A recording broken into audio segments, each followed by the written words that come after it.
Sur vous, vous êtes européen, vous avez embrassé l'islam, vous êtes converti à l'islam. Déjà, peut-être avant de venir sur les raisons de votre conversion à l'islam, qu'est-ce que vous faites actuellement? Vous êtes prédicateur, vous êtes imam, vous êtes encore étudiant, vous êtes chef d'entreprise?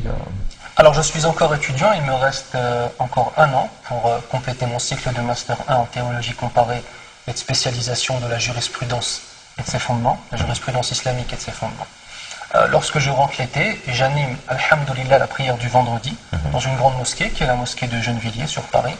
De même, je suis professeur de langue arabe et de prononciation du Coran et de lecture du Coran dans une madrasa, dans une école Coran. D'accord. Ok.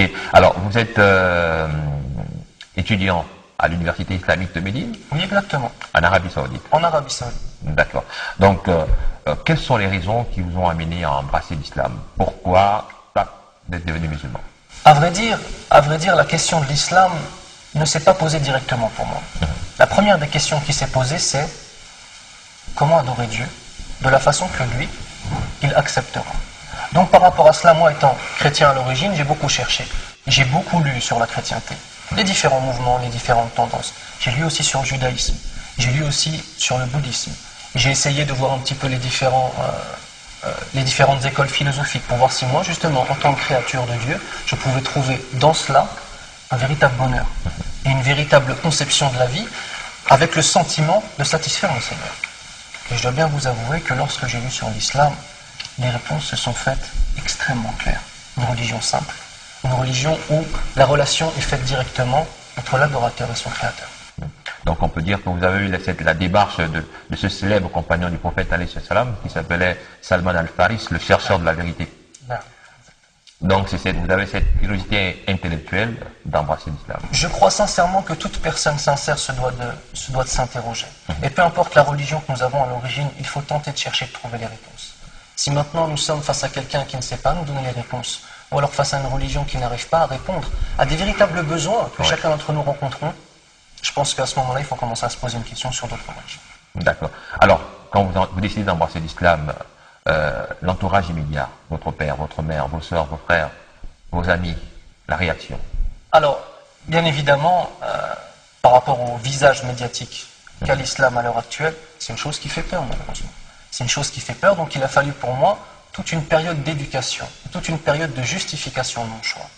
Alhamdoulilah, une chose qui s'est passée, qui a été extrêmement positive, c'est que mon entourage a vu, d'une part, mon comportement s'améliorer, d'autre part, mon respect pour mes parents s'améliorer. Lorsque je me suis converti à l'islam, j'avais 21 ans. Aujourd'hui, alhamdoulilah, j'en ai 31.